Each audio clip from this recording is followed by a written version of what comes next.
Charlie Lang, जो कि queen's New York में एक कॉप है, उसे अपना शहर बेहद पसंद है और वो अपने काम में भी बहुत अच्छा है। यही नहीं, उसके अंदर और भी खूबी है, जैसे कि वो गुड लिसनर है और उसे बच्चों के साथ खेलना भी काफ़ी पसंद है।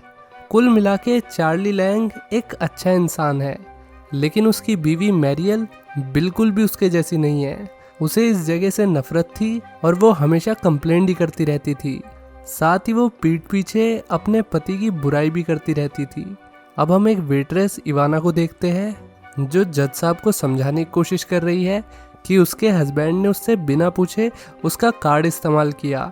इस पे जज ने पूछा कि क्या वो उसके पति से डिवोर्स ले चुकी है, तो इवाना ने कहा कि अभी तक तो नहीं। तो फिर जज साहब ने कहा कि उसके पति ने जो खर्चे किए हैं उसके कार्ड से, उसकी जिम्मेदार वो खुद है।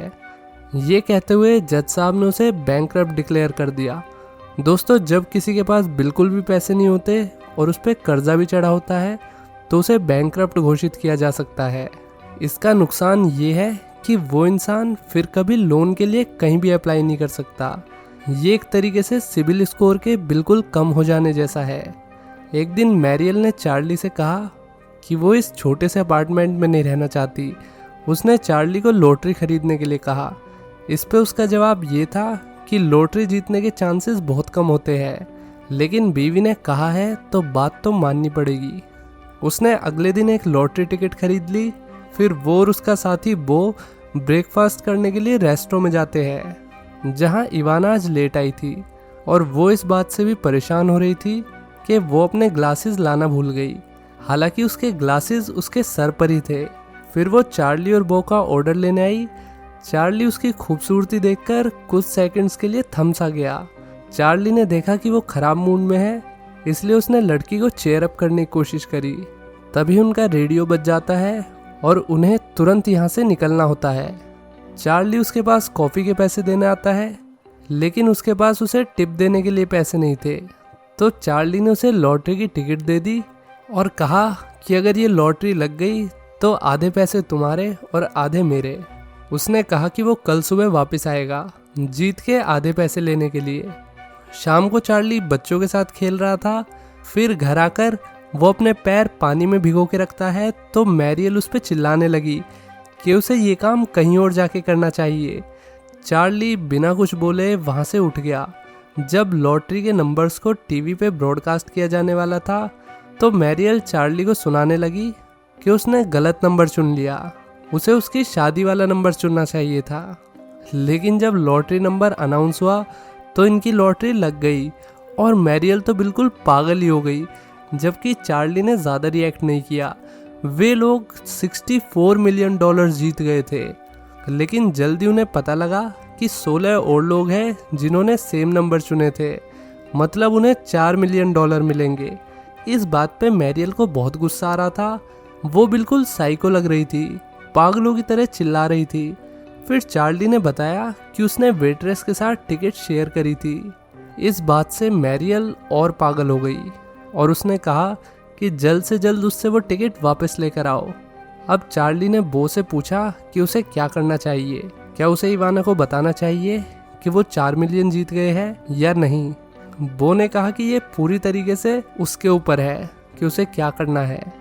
चार्ली ने अंदर जाके देखा कि कैसे इवाना सबसे अच्छे से बात कर रही है और सबका ध्यान रख रही है, बावजूद इसके भी कि उसका बॉस उसकी सैलरी में से पैसे काट रहा है, क्योंकि उसके हिसाब से वो लोगों के साथ ज़्यादा ही घुल मिल रही है और अपने काम पर कम ध्यान दे रही है। चार्ली ने कहा कि वो आज यहाँ खाने नहीं आया, बल्कि उसे कुछ देने आया है। वो उसके लिए एक चैन लाया था जो उसके चश्मों को बांध कर रखेगी। ये देखकर इवाना बहुत खुश हो गई और उसने कहा कि आज तक उसे किसी ने भी इतना अच्छा तोहफा नहीं दिया। अब इवाना ने उससे कल के लिए माफ़ी मांगी, क्योंकि कल उसने चार्ली के साथ थोड़ा रूड बिहेव किया था। हालांकि जब चार्ली को पता चला कि उसके रूड बिहेवियर के पीछे की वजह उसका बैंकरप्ट होना था, तो उसने तुरंत उससे अपने एग्रीमेंट के बारे में बात करना शुरू किया, जो कल उन्होंने लॉटरी को लेकर किया था। फिर चार्ली ने उसे 2 चॉइसेस दी, या तो वो उससे डबल टिप ले सकती है या फिर जो भी लॉटरी में जीते हैं उसमें से आधे पैसे। इस पे इवाना ने कहा कि टिप तो मुझे मिलती रहती है, इसलिए लॉटरी के पैसे जीतना ज़्यादा एक्साइटिंग रहेगा। चार्ली ने फिर उसे बताया कि वे $4 मिलियन जीत गए हैं। पहले तो वो गुस्सा करने लगी कि उसे ऐसा मजाक नहीं करना चाहिए, लेकिन जब उसे पता चला कि चार्ली मजाक नहीं कर रहा है तो वो खुशी के मारे इधर उधर भागने लगी, उसे गले लगाने लगी। फिर वो खुशी के मारे सबको आइसक्रीम बांटने लगी, लेकिन अचानक वो रुक गई और कहने लगी कि वो ये पैसे नहीं ले सकती। लेकिन चार्ली ने उसे वो पैसे लेने के लिए कहा। मैरियल बहुत गुस्से में थी और उसने चार्ली से कहा कि वो सन की है और उसे किसी असाइलम में भर्ती हो जाना चाहिए। फिर चार्ली ने उसे उसकी भाषा में ही समझाया कि वो इस बात से फेमस हो सकती है, अपने बिजनेस को बढ़ा सकती है। सब लोग ये बात जान के कि उसने वेट्रेस को आधे पैसे दे दिए, उसकी बहुत इज्जत करेंगे। अब जितने भी लोग लॉटरी जीते थे उन सबकी एक प्रेस कॉन्फ्रेंस होती है, ये जानने के लिए कि वे जीते गए पैसों से क्या करेंगे। सभी मीडिया वाले जल्दी चार्ली और मैरियल के पास पहुंचे जब उन्हें उनकी स्टोरी पता चली कि कैसे उन्होंने $2 मिलियन एज ए टिप दे दिए। मैरियल तुरंत कैमरे के आगे आती है और अपने ब्यूटी पार्लर को प्रमोट करने लगती है। वो खुद अपनी तारीफ करे जा रही थी। फिर इन सब की एक ग्रुप फोटो क्लिक होती है। अब ये खबर लोग सब जगह पढ़ सकते थे। कुछ टाइम बाद मैरियल एक्सपेंसिव स्टोर से शॉपिंग कर रही होती है। तभी चार्ली ने वहाँ खड़े ब्लाइंड आदमी को कुछ पैसे दिए, तो मैरियल ने गुस्से में वे पैसे वापस ले लिए और कहा कि उसे पैसों को यूं ही फिजूल में उड़ाना नहीं चाहिए। आयरनी देख रहे हो। इधर इवाना खुशी खुशी घर आती है। तभी उसके पास उसके हस्बैंड एडी का फ़ोन आया, जो ऐसे दिखा रहा था जैसे उसे पता ही ना हो कि इवाना की लॉटरी लग गई है। इधर चार्ली सुबह सुबह कॉफ़ी पीने अपने फेवरेट कोरियन रेस्टोरेंट में जाता है, जहाँ पर सब लोग काफ़ी अजीब तरीके से बिहेव कर रहे थे। चार्ली ने ऑनर से पूछा कि उसकी वाइफ कहाँ पर है, तो ऑनर ने कहा कि वो बीमार है। चार्ली फिर बाहर अपने साथी बो के पास आता है और उससे कहता है कि हमारे फेवरेट कोरियन रेस्टोरेंट को लूटा जा रहा है। वो समझ गया था कि ऑनर की बीवी हमेशा वहीं रहती है और आज वहाँ नहीं है, मतलब कुछ गड़बड़ है। साथ ही सब लोग अजीब बर्ताव भी कर रहे थे। और तो और ऑनर ने उससे कॉफ़ी के पैसे भी नहीं लिए। फिर चार्ली ने बो को बैकअप बुलाने के लिए कहा और वो बेसमेंट की तरफ से अंदर घुसता है। रॉबर्स कैश काउंटर को खाली कर रहे थे, तभी चार्ली वहाँ गया। चार्ली को एक रॉबर ने देख लिया। चार्ली ने तुरंत उसके मुंह पे एक मेटल कैन फेंक के मारा। इस बीच रॉबर ने गोली भी चला दी थी। फिर उसने दूसरे रॉबर को पकड़ा जिसकी गन जाम हो गई और वो रॉबर को लेके दुकान के बाहर कूद गया। चार्ली को हाथ में गोली लगी थी। अब चार्ली सभी न्यूज़पेपर्स में फिर से छा गया और उसकी पॉपुलैरिटी और ज़्यादा बढ़ गई।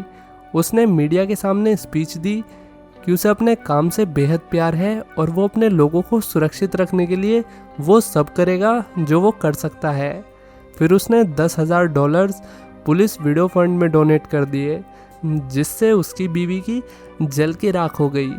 फिर जब काम के बाद वो घर आया तो उसने देखा कि मैरियल उनके घर को तुड़वा रही है ताकि उसमें और पैसे लगा के उसे महंगे दामों में बेचा जा सके और फिर यहाँ से शिफ्ट होके जर्सी में सेटल हुआ जाए। लेकिन चार्ली ऐसा बिल्कुल भी नहीं चाहता था। इसके बाद चार्ली बो के साथ होता है। उसने देखा कि लॉटरी के पैसों से इवाना ने खुद का रेस्टोरेंट खोल लिया है। बो ने उससे कहा कि उसे जाके हाय बोल के आओ, लेकिन चार्ली को घर जाना था। अब जो लोग लॉटरी से मिलेनियर बने थे उनकी एक पार्टी होती है, वो भी शिप पे। वहाँ चार्ली की बीवी एक अमीर बुढ़े के साथ फ्लर्ट करने लगती है।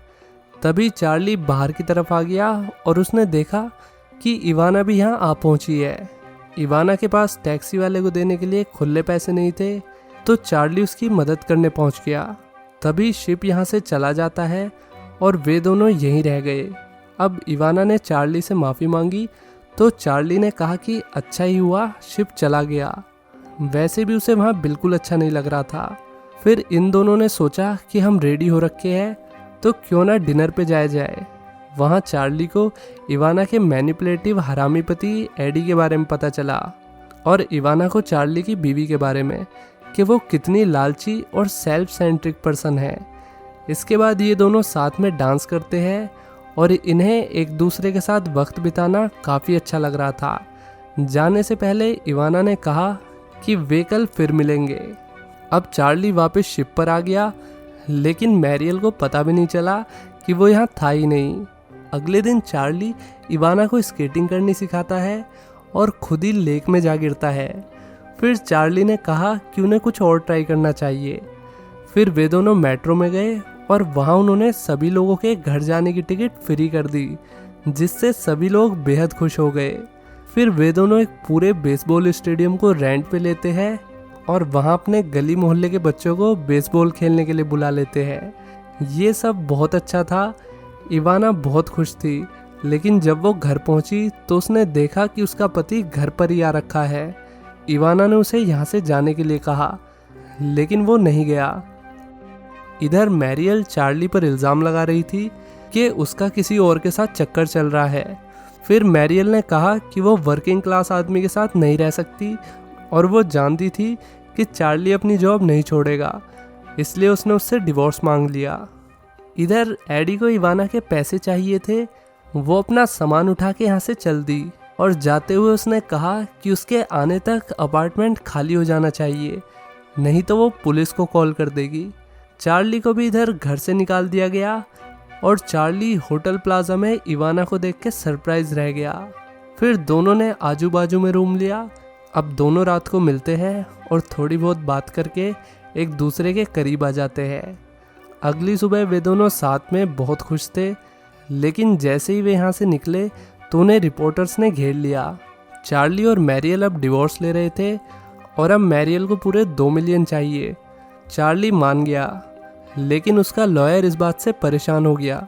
चार्ली ने कहा कि उसके लिए पैसा मैटर नहीं करता, लेकिन मैरियल को उसके पैसों के साथ साथ इवाना के 2 मिलियन भी चाहिए थे, क्योंकि लॉयर के हिसाब से टिकट मैरियल ने खरीदवाई थी तो पूरे पैसे उसी के हुए।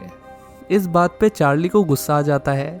चार्ली ने मैरियल को ऐसा करने से मना किया क्योंकि ये गलत था, लेकिन वे लोग इवाना को पहले ही लीगल नोटिस भेज चुके थे और अब फैसला कोर्ट में होगा। इस बीच चार्ली बो के घर पर रुकता है। अब सबको केस के बारे में पता चल चुका था और लोग चाहते थे कि चार्ली और इवाना जीते। कोर्ट में मैरियल ने झूठ बोला कि उसने ही लॉटरी खरीदी थी। फिर ये बात न्यूज़पेपर में छप गई। इसके बाद मैरियल के लॉयर ने केस का रुख ही बदल दिया, ये कहते हुए कि चार्ली ने मैरियल पर फिजिकल अब्यूज़ किया है ताकि वो उसके हिसाब से चले। अब मैरियल के लॉयर ने इवाना से ऐसे सवाल पूछे कि जिस दिन वो बैंकरप्ट हुई उसी दिन चार्ली ने उसके साथ लॉटरी के पैसे स्प्लिट क्यों किए। उसने उनके रिश्ते के बारे में पूछा, साथ ही ये भी कि जिस दिन मैरियल ने अपने एब्यूजिव हस्बैंड से डिवोर्स लेने की बात रखी उसी दिन चार्ली और इवाना सेम होटल में क्यों रुके। इवाना को ये सब सुन के बहुत गुस्सा आ गया। लॉयर उसे एक गोल्ड डिगर की तरह दिखाने की कोशिश कर रहा था और उसके और चार्ली के रिलेशनशिप को भी गंदे तरीके से दिखाया जा रहा था। ये सब जनता लाइव देख रही थी। अब कुछ दिनों बाद जूरी ने अपना वर्डिक्ट सुनाया और फैसला मैरियल के हक में आया। उसे पूरे 4 मिलियन मिलेंगे। ये सुनते ही इवाना यहाँ से बहुत तेज़ भागती है और चार्ली उसके पीछे भागता है। इवाना बाहर जाके रुक गई और रोने लगी। उस रात चार्ली इवाना के कैफ़े पहुँचा उससे बात करने के लिए और इवाना एकदम से उससे दूर हो गई, ये कहते हुए कि उसकी वजह से चार्ली की ज़िंदगी बर्बाद हो चुकी है। चार्ली ने इस पे कहा कि उसके लिए सिर्फ वो मैटर करती है। उसने अपने प्यार का इजहार किया और कहा कि उसे सिर्फ इवाना चाहिए, पैसे उसके लिए कोई मायने नहीं रखते। इवाना ने भी उससे सेम बात कही और उसे गले से लगा लिया। उसी वक्त एक गरीब आदमी दरवाज़ा पीट रहा था तो उन दोनों ने सोचा कि उन्हें उसे अंदर बुलाना चाहिए। फिर उन्होंने उसे फ्री में खाना खिलाया। इस गरीब आदमी ने खाते खाते अपना कैमरा निकाला और उनकी फ़ोटो लेने लगा। फिर वो न्यूयॉर्क पोस्ट की वैन में बैठ के निकल गया। अगले दिन के न्यूज़पेपर में लोगों ने पढ़ा कि कोप और वेट्रेस ने अपने सबसे बुरे दिनों में भिखारी को फ्री का खाना खिलाया। जब भिखारी जा रहा था तो उन्होंने उसे कुछ पैसे भी दिए और भिखारी से कहा कि काश वे उसे और पैसे दे पाते। ये पढ़ के सभी लोगों की सिंपैथी कोप और वेट्रेस के साथ हो गई। इवाना ने कहा कि वो अपने कैफ़े को बेचने से पहले उसे आखिरी बार देखना चाहती है। जब वे दोनों कैफ़े पहुँचे तो वहाँ बहुत सारे लेटर्स आ रखे थे जिसमें लोगों ने इवाना और चार्ली के लिए पैसे डोनेट किए थे ताकि उन्हें अपना कैफ़े ना बेचना पड़े। पूरे शहर में सब लोग चार्ली और इवाना के लिए पैसे इकट्ठे कर रहे थे ताकि वे दोनों फिर से अपने पैरों पर खड़े हो सके। न्यूयॉर्क शहर ने उन दोनों को $6 लाख की टिप दी थी। वे दोनों बहुत खुश थे। चार्ली वापस अपनी ड्यूटी पर लौट गया और इवाना ने कैफ़े को बिकने से बचा लिया। एडी अब कैब चला रहा था और मैरियल ने पैसों के लिए किसी बुढ़े से शादी कर ली। फिर कुछ वक्त बाद चार्ली और इवाना शादी कर लेते हैं और एक अच्छी ज़िंदगी जीते हैं। दोस्तों, इस मूवी से हम क्या सीख सकते हैं कि आपको आपका जीवन साथी बहुत सोच समझ के चुनना चाहिए। मैरियल और एडी जैसे पार्टनर अपने पार्टनर्स की ज़िंदगी को पूरी तरीके से बर्बाद कर देते हैं, इसलिए शादी बहुत सोच समझ के करनी चाहिए। पार्टनर सही है या नहीं, इसे पहचानने का एक अच्छा बेंचमार्क है कि वो गरीब लोग, रिक्शा वाले, वेटर्स, इनके साथ कैसे बिहेव करता है या करती है। और अगर आप खुद ऐसे इंसान हो जो अपने से छोटे इंसानों के साथ बुरा बर्ताव करते हो या सिर्फ बैंक बैलेंस देख के ही किसी को इज्जत देते हो, तो भाई और बहन सुधर जाओ। इसी के साथ ये वीडियो यहीं ख़त्म होती है। कैसी लगी कहानी लाइक और कमेंट करके बताना। चलिए मिलते हैं नेक्स्ट वीडियो में। Till then take care, bye bye.